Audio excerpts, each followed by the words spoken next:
Bonjour, c'est Japanman et bienvenue dans la lecture manga du mois de janvier 2021. Première lecture manga de 2021. Bon, on commence tout de suite. Alors voilà, le premier manga, du coup, c'est Eden Zero, tome 10 et 11 par Hiromashima aux éditions Pika. Alors, qu'est-ce qu'on peut en dire de cet tome de Eden Zero? Déjà, ils étaient super cool, hein. Et en plus, il y a pas mal d'audace, on va dire, dans cet tome. Il se passe des trucs assez importants. Donc si vous commencez à vous lasser peut-être un peu d'Eden Zero, moi c'était pas mon cas, mais si c'était le cas, ça peut peut-être relancer votre intérêt, parce qu'il se passe 2-3 trucs vraiment intéressants pour le coup. Et j'ai dit audace, bon, je suppose qu'on me rétorquera peut-être, si vous avez un avis divergent par rapport au mien, que ouais, audace, faut le dire vite, parce que les trucs se règlent plus ou moins comme ça, mais ça va forcément se régler de toute façon quand il y a un problème, c'est pas la question en soi en fait. D'une manière ou d'une autre, ça ce serait l'histoire à continuer. Mais oui, c'est vrai que le gros twist, la grosse audace, elle se règle aussi par le scénario, mais je trouve ça un peu étrange cette manie de...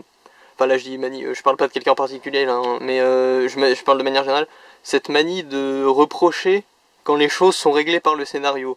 Parce que, de toute manière, c'est toujours le scénario qui va régler l'histoire. Hein. Après, est-ce que c'est plus ou moins bien amené? C'est plutôt ça la question. Et là, en l'occurrence, je trouve que c'est pas mal amené. On avait des indices un peu avant tout le long sur la résolution du gros problème de ces deux tomes. Pas gros problème au sens défaut des deux tomes, mais gros problème dans l'histoire, dans ce qui se passe. Les héros ont un gros problème, si vous préférez. Et ouais, voilà. Donc j'ai trouvé ça plutôt cool, vraiment, ça... Mon intérêt était pas descendant pour Eden Zero, mais ça l'a relancé encore plus, donc pressé de voir la suite. Alors ensuite, les tomes 4, 5 et 6 de The Quintessential Quintuplets par Negi Aruba aux éditions Pika. Alors, pour ceux qui n'étaient pas là, la fois où j'ai parlé des tomes précédents, j'ai vu l'animé de The Quintessential Quintuplets avant que le manga sorte en France, et donc la saison 1 s'arrêtait, il me semble, là où s'arrête le tome 4. Donc voilà, donc ça fait que j'ai deux inédits par rapport à ce que je connaissais déjà, donc le tome 5 et 6. Alors, il y a 3 tomes, parce que j'avais pris du retard et je les ai rachetés tous les 3 en même temps. Généralement, je n'ai pas plus de 3 tomes de retard, hein. C'est un peu une sorte de règle que je me fixe. Et du coup, si vous voyez 4 ou 5 ou 6 ou 7 tomes d'un truc que je suis, c'est que je les ai achetés mais je les ai stockés, vous voyez. Mais voilà, ça c'est une petite digression. Mais du coup, The Quintessential Quintuplet, qu'est-ce que je pense? Bah, l'histoire se suit plutôt bien. Franchement, c'est cool d'avoir la suite, quoi. Donc ouais, vraiment cool, mais très léger bémol. Alors c'est peut-être moi, parce que quand je les ai lus, j'étais fatigué, mais... ou un truc comme ça. Mais j'ai comme l'impression que les événements s'enchaînent de manière un petit peu moins fluide dans le manga que dans l'anime. Bon, peut-être que vous me direz que c'est relativement propre à pas mal d'animés par rapport au manga.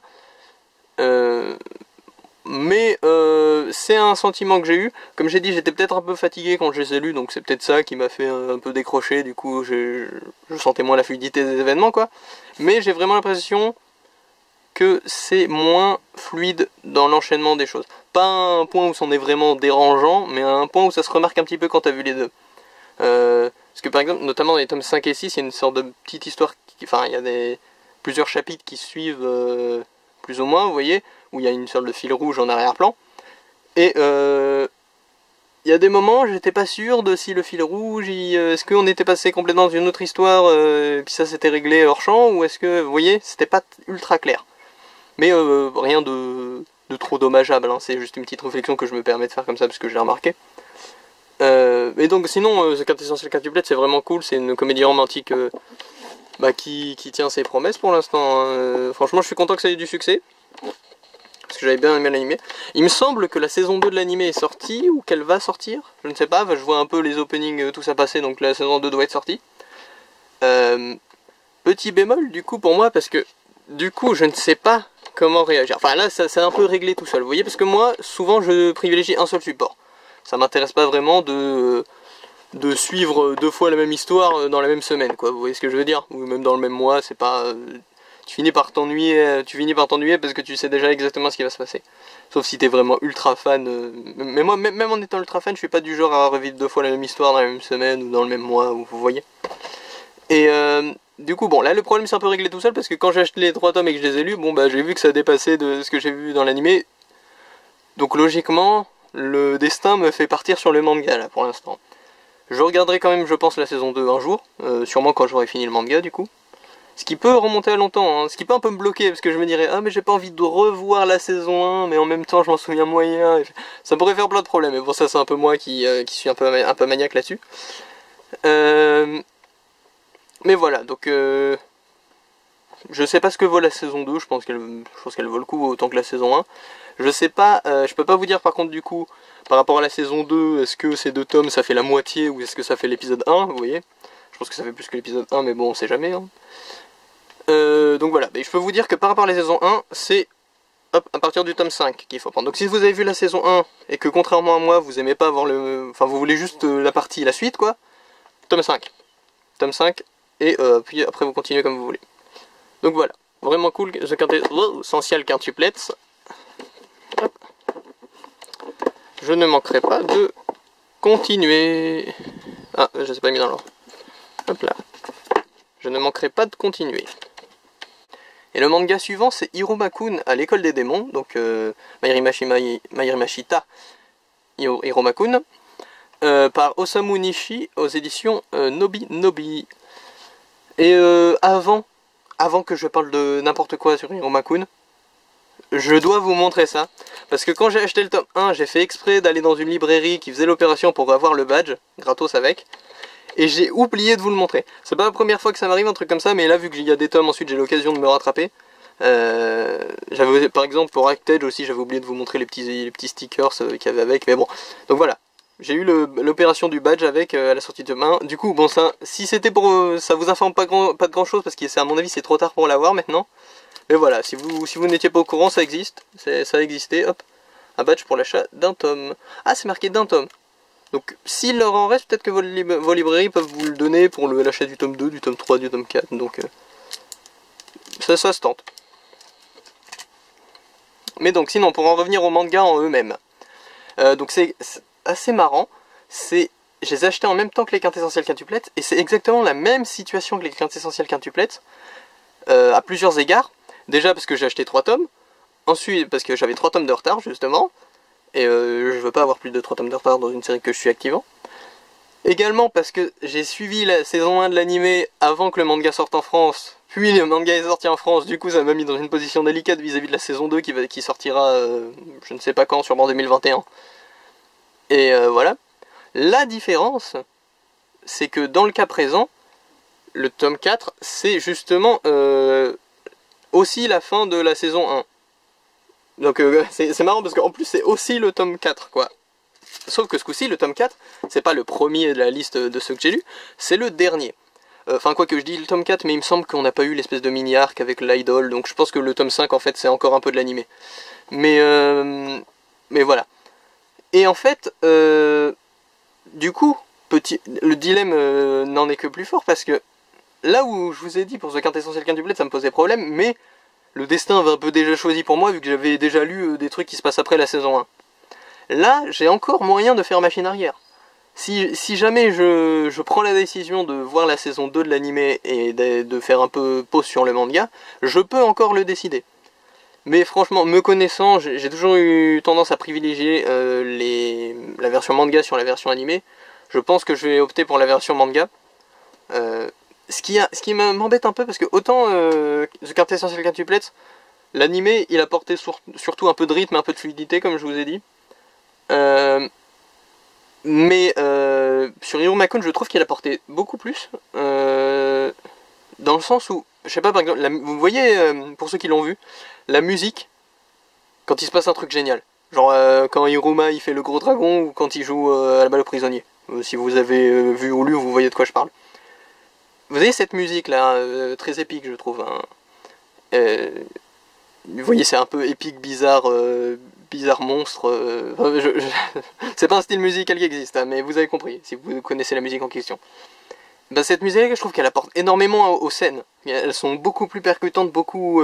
vraiment, ces scènes, elles sont collector, je trouve. Et voilà, ça c'est le genre de truc que j'aurais bien aimé retrouver dans la saison 2 et que du coup je vais devoir attendre, voilà. Donc bon, c'est un peu dommage dans ce sens-là, mais le manga est très bien, hein, et je suis vraiment content qu'il y ait... En vrai, je suis vraiment content, même si ça me fait un petit dilemme à chaque fois avec l'animé, je suis vraiment content que ces mangas dont j'appréciais l'animé relativement récemment sortent aussi vite. Et en plus, à un rythme assez rapide, parce que comme je vous ai dit, je prends du retard assez rapidement aussi. Donc vraiment cool là-dessus.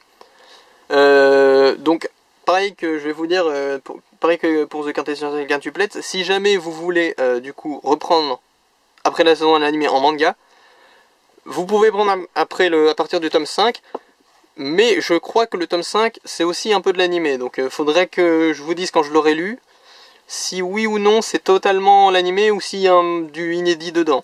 Je vous le dirai dans une lecture manga quand on y sera. Mais sinon, voilà, Hiromakun, rien à redire en fait, hein, très bien. Très bien, et dommage pour la saison 2 quoi, mais peut-être que je craquerai, peut-être que je regarderai les deux, hein, pour une fois, ça peut m'arriver de temps en temps de faire des exceptions, mais bon voilà. Hiromakun. Alors, et oui, là on a affaire des mangas de profil, pourquoi? Parce qu'il y en a beaucoup. Alors ce sont les tomes 1 à 10 de Ayate no Gotoku par Kenjiro Hata aux éditions Kana. Alors que font ces 10 tomes là? En fait, ces 10 tomes là c'est pas une lecture, donc c'est une relecture en fait des 10 premiers tomes de Ayate no Gotoku. Donc alors, qu'est-ce que c'est Ayate no Gotoku? C'est un manga que j'adore. C'est l'histoire d'un gars qui, un jour de Noël, se fait revendre par ses parents. Un gars très pauvre qui fait des petits boulots et tout parce que ses parents sont irresponsables. Un jour de Noël, il se fait revendre par ses parents à des yakuza. Et il a une dette pour rembourser une dette de un truc genre 15 millions d'yens ou un truc comme ça. Vous voyez, une somme énorme. Et donc il est pourchassé par des yakuza qui veulent voler ses organes, quoi. Et il va finir par tenter de kidnapper cette petite fille là, mais de manière très bancale, humoristique. Ce qui fait qu'il va y avoir un quiproquo et la petite fille va croire que c'est une déclaration d'amour. Au final, il va quand même sauver la petite fille de vrais kidnappeurs pour le coup.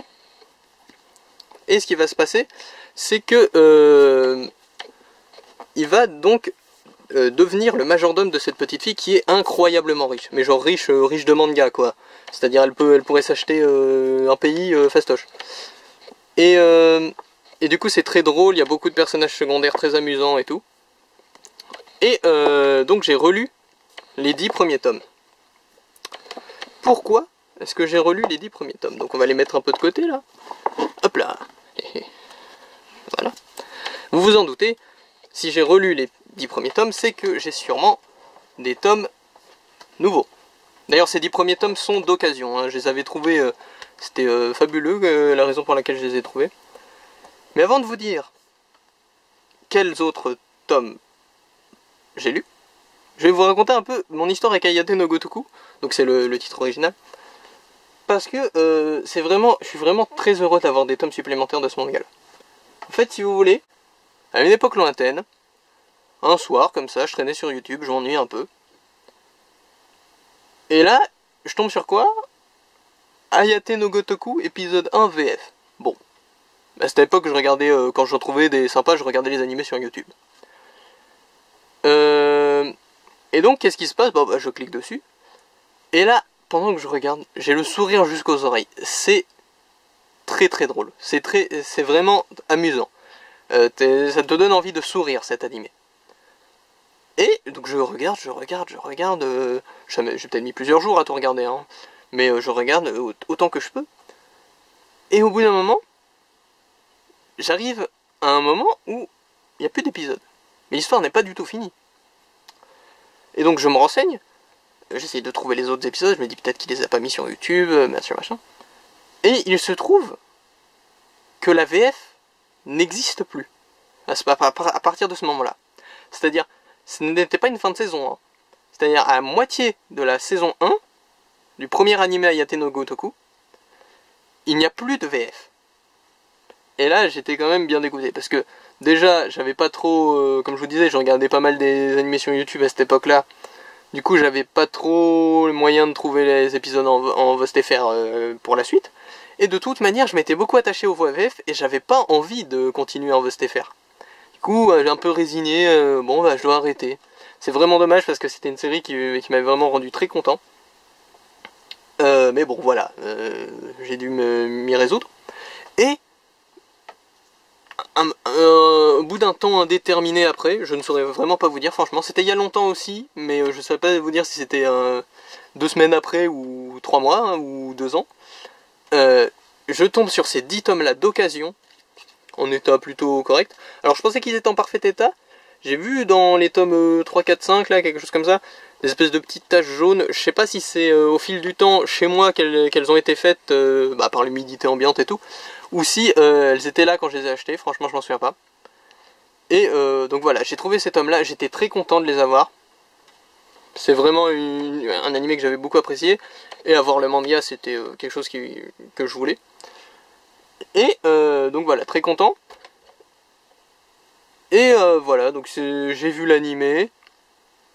J'ai pas pu regarder la suite parce que, bah, comme je vous ai dit VF, j'ai trouvé les mangas, j'ai lu les 10 tomes, ce qui correspond à peu près à là où j'en étais dans l'animé en fait, si t'enlèves les fillers. Et voilà, ça s'arrête à peu près là. Plus tard, plusieurs années plus tard, je me suis dit que je me relirais bien le manga, donc 3e fois que je vis cette même portion de l'histoire. Plus tard, j'ai fini par trouver d'occasion également les DVD. Ouh là là, les DVD de Hayate no Gotoku. Donc voilà, c'est l'intégralité de la saison 1. Enfin, de la première série, si vous préférez. Parce que la deuxième série, c'est genre Hayate no Gotoku avec 2 points d'exclamation, un truc comme ça, c'est la saison 2 en gros. Et j'étais très content, mais malheureusement, premier problème, il n'y a que ce DVD là qui possède une VF. En fait, à mon avis, c'est même pour ça qu'ils l'ont coupé en 2 parties. Voilà, donc ça, c'est la première partie que je vous ai dit, de la saison 1, qui a une VF. Ça, c'est la deuxième partie, qui n'a pas de VF. Sauf que, double problème. Petit 1, j'étais tellement nostalgique que j'ai pas pu résister à regarder en VF ces épisodes-là. Ce qui fait que, bah, en fait, c'était le même problème que la première fois, j'avais pas envie de continuer en VO. Et deuxième problème, ce disque-là, je ne l'ai pas encore testé, du coup. Mais je me suis rendu compte, après l'avoir acheté, qu'il avait pas mal de rayures. Pour certains des DVD qu'il y a dedans. Et donc il y a fort à parier que en plus de tout ça, les épisodes là-dedans ne soient pas optimum. Les épisodes là-dedans ne fonctionnent peut-être pas. Donc bon, voilà, donc 4 fois je revis la même portion de l'histoire de Hayate no Gotoku. 4 fois sans aucun espoir de trouver la suite pour le moment. Pourquoi? Parce que Hayate no Gotoku, ce qu'il faut savoir, c'est que c'est un manga déjà que tu trouves pas à tous les coins de rue, mais bon, ça se trouve en vrai, mais faut vraiment chercher activement, quoi. Donc déjà, c'est un petit problème. Et qui plus est, c'est un manga qui a 52 tomes, et que j'ai commencé d'occasion. Et moi, ce qu'il faut savoir, c'est que j'ai une sorte de règle, qui dit que quand je commence un manga d'occasion, bah, je le finis d'occasion. Ou alors éventuellement je pars sur le 9, mais quand c'est concevable, quoi, vous voyez, j'ai pas du tout les moyens de m'acheter 42 tomes supplémentaires en 9, à un rythme qui serait décent. Ou alors, voilà, ou alors je continue d'occasion, c'est ce que je fais généralement. Mais, donc voilà, donc il aurait fallu que soit que je trouve une énorme somme d'argent d'un coup, et que je puisse l'utiliser là-dedans spécifiquement, mais encore ça n'a même pas été sûr parce que j'ai plein d'autres mangas de retard, ou alors que je trouve d'occasion tous les tomes qui me manquent ou une bonne partie, ou enfin je sais pas, au moins le tome 11 quoi, pour pouvoir continuer un petit peu, et autrement dit, c'était presque sans espoir quoi. Ou alors il aurait fallu que je me regarde pour une 3e fois l'animé, mais cette fois en commençant en VO, en sachant qu'il y a une VF que j'adore derrière ces premiers épisodes dont je connais déjà l'histoire 4 fois quoi. Donc voilà, c'est un peu mort. Surtout qu'en plus, au niveau animé, Hayate no Gotoku, c'est une plutôt longue série d'animés aussi. Hein. Il y a plusieurs animés Hayate no Gotoku. Donc voilà, je passe à côté des 2 mondes, le manga et l'animé. Les 2 étaient géniaux, j'étais un peu déçu. Mais qu'est-ce qui s'est passé? À Noël de 2020, il y a eu un miracle de Noël. Et ce miracle de Noël, ça s'appelle... Et ce miracle de Noël s'appelle Ayate no Gotoku, tome 11, 12, 13, 14, 15, 16, 17, 18, 19, 20. Et c'est bien quand même, hein, tous ces tomes en plus, sauf que c'est pas tout. Et ouais, en fait c'est... Bon, je sais pas si je vous le dis. Ouais, bah, ça sert à rien de vous garder la surprise. J'ai tous les tomes de Ayate no Gotoku, ok? Tous les tomes. Et j'ai donc lu ce mois de janvier jusqu'au 20. Ce qui a doublé déjà tout ce que j'ai pu lire jusqu'à maintenant. Et c'est tellement bien d'avoir enfin la suite, d'avoir des nouveaux persos, mais qui sont au niveau des premiers, quoi. L'histoire continue, elle devient dramatique à certains moments, drôle à d'autres. C'est vraiment c'est un manga humoristique, hein, si je l'avais pas précisé. Mais qui a vraiment cette force des mangas humoristiques, je trouve, qui est des meilleurs mangas humoristiques, qui est d'avoir des personnages hauts en couleur, attachants, des personnages collector, quoi. Qui souvent sont juste un gimmick à la base, mais arrivent à devenir subtils tout en restant leur gimmick. Je sais pas si vous voyez ce que je veux dire, c'est génial. Mais ouais, et donc j'adore, donc je vais vous montrer les couvertures, hein. J'adore Ayate no Gotoku, et j'ai enfin pu me procurer les tomes qui me manquaient. Donc tous, 52, je sais pas si vous vous rendez compte, 52, hein. Fairy Tail ça fait 63 tomes. Donc c'est à pas grand chose près, quoi, l'équivalent d'un gros shonen... d'un gros shonen comme Fairy Tail qui a bien marché pendant des années, qui est devenu un peu culte et tout, hein. Et c'est pas si connu que ça en France, alors que comme je vous ai dit, même en animé, il y a pas mal de saisons, pas mal d'épisodes. Donc, ah ouais, ce personnage-là, l'histoire avec ce personnage-là. Si vous n'avez jamais lu Ayate no Gotoku, allez au moins jusqu'au tome 18, 19, quoi. Non, même jusqu'au tome 24, je dirais même. Parce que, pourquoi je dis ça? Parce que... quand je fais cette vidéo, en fait, on est plutôt début février que fin janvier. Parce que j'ai pas eu le timing, malheureusement, au mois de janvier. Et du coup, en conséquence, j'ai déjà... Au moment où je vous parle, en fait, j'ai déjà lu 3 tomes de février, quoi. Donc je suis au tome 23 en réalité. Et là, ça se présente bien. Je vous en parlerai peut-être plus le mois prochain, du coup, mais voilà. Bon. Par contre... Bon, si jamais vous n'aimez pas Ayate no Gotoku, je pense que la vidéo du mois prochain va pas forcément être pour vous, parce que du coup, bah, si je suis au tome 20 et que j'ai les 52, c'est-à-dire que j'ai encore 32 tomes à lire. C'est-à-dire que même si j'en lis un par jour pendant tout le mois de février, bah j'aurai pas fini, et il y aura que ça dans la vidéo du mois prochain. Alors ça... C'est pas exclu que je fasse des entorses, allez, je m'arrête à ce tome-là, et puis je me lis un petit tome de ça et ça, et puis après je reprends, vous voyez. Mais il y a une grande chance que ce soit majoritairement, si ce n'est seulement, du Ayate no Gotoku dans la vidéo du mois prochain. Donc vous êtes prévenus pour ceux qui ne savent pas. Mais vraiment, miracle de Noël, quoi. Enfin, merci aux gens qui m'ont offert les tomes, hein. S'ils voient cette vidéo, ils se reconnaîtront. Mais je suis super content, super content. J'adore quand ça fait ça. Moi, vous savez, pour moi, la façon optimale de lire un manga, c'est vraiment de tout lire à la suite. Alors à la suite, pas genre tu te prends une journée et tu lis tout. Genre à la suite, genre un ou deux par soir, vous voyez. Comme ça, tu perds pas le fil. Et t'es vraiment impliqué à fond. Parce que ça devient ton quotidien aussi, en fait. Et ça, je trouve ça génial. Que ça devienne ton quotidien. Et que tu perds pas le fil en fait. Parce que quand tu lis un tome tous les 2 mois, il y a toujours eu cette période un peu nulle au début du tome où tu es en mode attends, il s'est passé quoi dans celui d'avant? Surtout quand comme moi tu lis beaucoup de séries à la fois. Et donc pour moi lire à la suite autant de tomes de Ayate no Gotoku en plus, c'est vraiment un cadeau génial. Donc voilà, vraiment je vous le conseille chaudement si vous n'avez jamais lu Ayate no Gotoku. C'est, ou regardez, c'est vraiment génial. Je vous conseille aussi la VF. Si vous pouvez. Alors je sais que les VF c'est très clivant, surtout les VF de cette époque-là, je pense. Du coup, à mon avis, c'est pas impossible que l'un de vous se dise bon bah ok, je vais jeter un coup d'œil à la VF et qui déteste. Je sais que les gens aiment pas les voix un peu aiguës, les trucs comme ça. Moi j'adore les voix de... Je trouve qu'elles collent super bien quand je lis le manga, je les imagine. Et j'adore la doubleuse de Nagi Sanzenin. Nagi Sanzenin c'est la petite fille, bah bien sûr le tome elle est pas là, hop voilà. Nagi Sanzenin c'est elle. J'adore sa voix, je crois que c'est aussi la voix de la fille dans Begata HK. Vraiment, Ayate no Gotoku, s'il y a un truc que vous devez retenir de toute cette vidéo, c'est donner au moins une petite chance à Ayate no Gotoku, franchement. Le seul bémol que je lui donnerai dans toute cette lecture slash relecture, pour être franc, c'est que quand j'ai relu les tout premiers tomes, j'avais un petit doute. Ce doute c'était dû au fait que, bon, comme je vous l'ai dit, j'avais déjà vécu 4 fois cette histoire avant, donc je commençais quand même à... Disons que l'effet de nouveauté était plus trop là.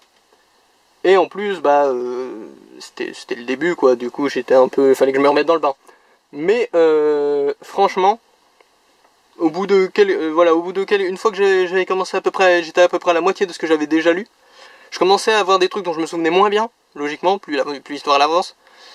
Et j'étais de plus en plus dedans et c'était génial.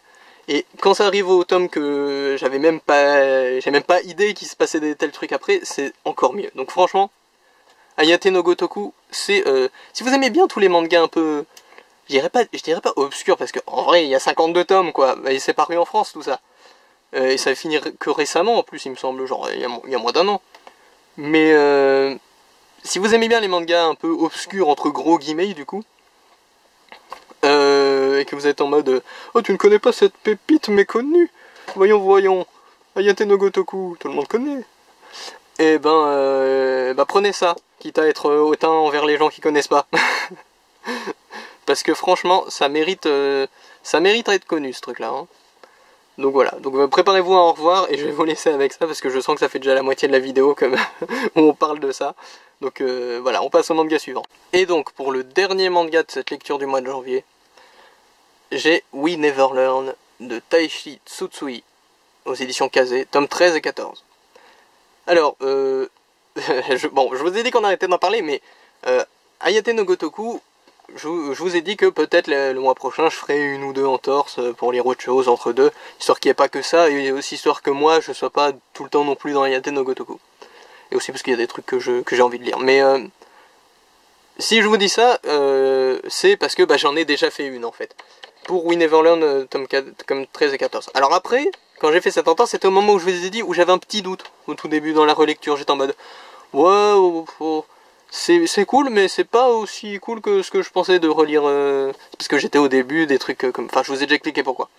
Et du coup à ce moment-là, je me suis dit, je me lirais bien We Never Learn avant de poursuivre, et franchement je regrette pas.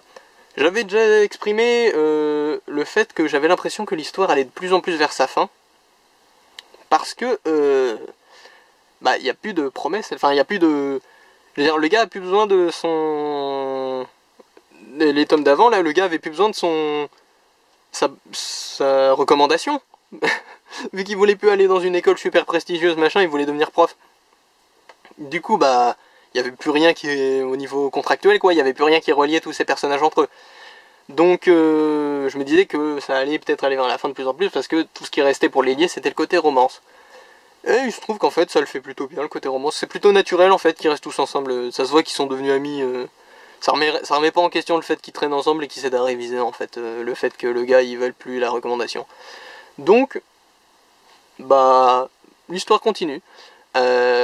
L'histoire continue. Après, l'année scolaire commence à continue aussi dans le manga. Donc il y a bien un moment où ça va être au moins la fin de l'année scolaire, quoi. Après, je sais pas si le manga a décidé de partir sur plusieurs années, mais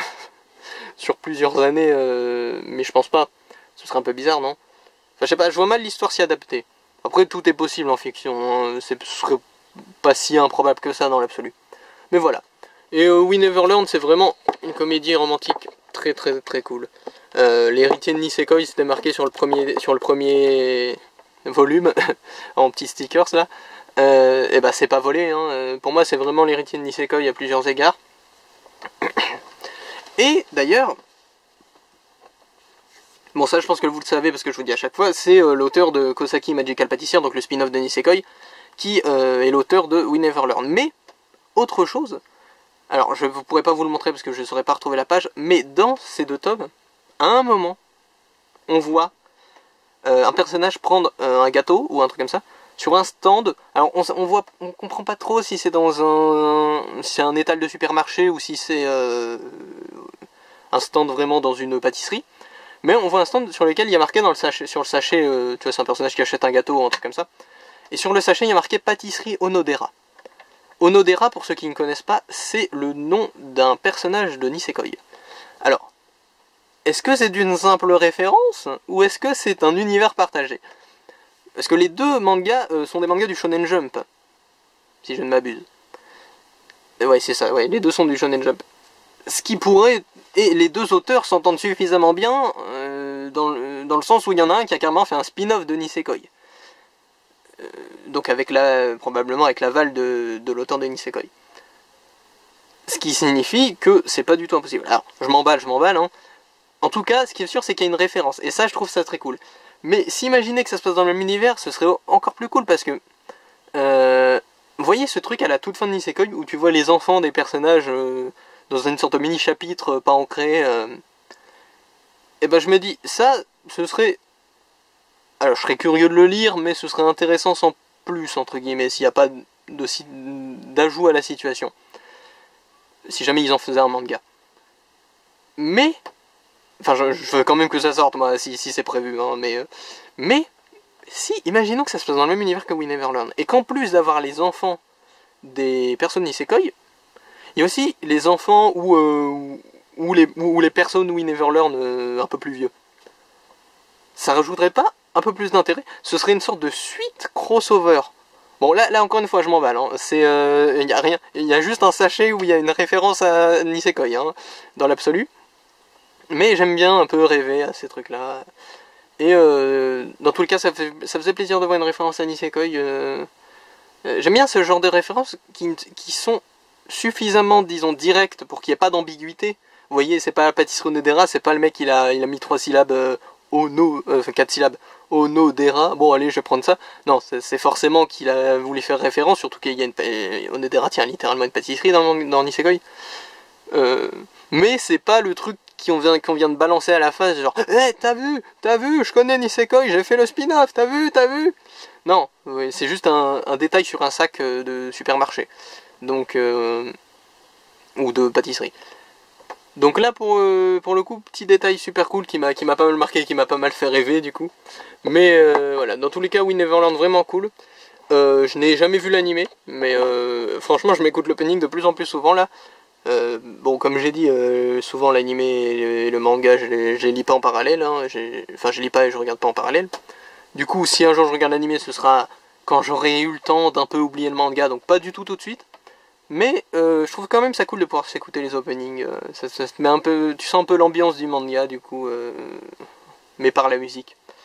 Donc voilà. Donc ma seule entorse, pour l'instant, ma relecture de Hayate no Gotoku. Au final ça m'a plutôt réussi parce que du coup je suis tombé sur un compte rond. J'ai lu pile 10 tomes alors que j'avais pile 10 tomes avant. Donc voilà. Et bah c'est vraiment cool quoi, We Never Learn. Je suis pressé de voir la suite. J'ai l'impression qu'au Japon c'est toujours pas fini. Donc il me semble. Hein. Donc ça me laisse penser que peut-être il y a quelque chose que j'ai pas vu là. Parce que déjà, je pensais que c'était bientôt la fin, avant, parce que le gars avait plus justement cette espèce de contrat qu'il avait avec l'école, comme quoi s'il aidait les filles, il avait une recommandation. Et en plus, il me semble que la fin de l'année scolaire approche. Je dis peut-être des bêtises là, parce que mes souvenirs sont légèrement flous, mais voilà. Donc j'avais vraiment l'impression que la fin s'approchait, en tout cas. Et là, ces deux tomes sont d'une fluidité sans pareil, quoi. J'ai pas du tout l'impression qu'ils forcent pour tenir le lecteur le plus loin de la fin, vous voyez. Et je crois qu'au Japon, c'est toujours pas fini, ou alors que c'est bientôt fini peut-être, mais je suis dubitatif sur comment ça continue tout ça. Après, on est dans un manga, le temps... je veux dire, s'il a envie que pendant... moi je sais plus à quelle année ça finit la scolarité japonaise, mais on va dire le mois de janvier. Voilà, s'il a envie qu'au mois de janvier il se passe un truc tous les jours dans le manga et que du coup t'es un chapitre par jour et que le manga il dure encore pendant 30 chapitres, du coup il peut en soi. Donc bon, ça veut pas dire grand chose, c'est vrai, mais bon.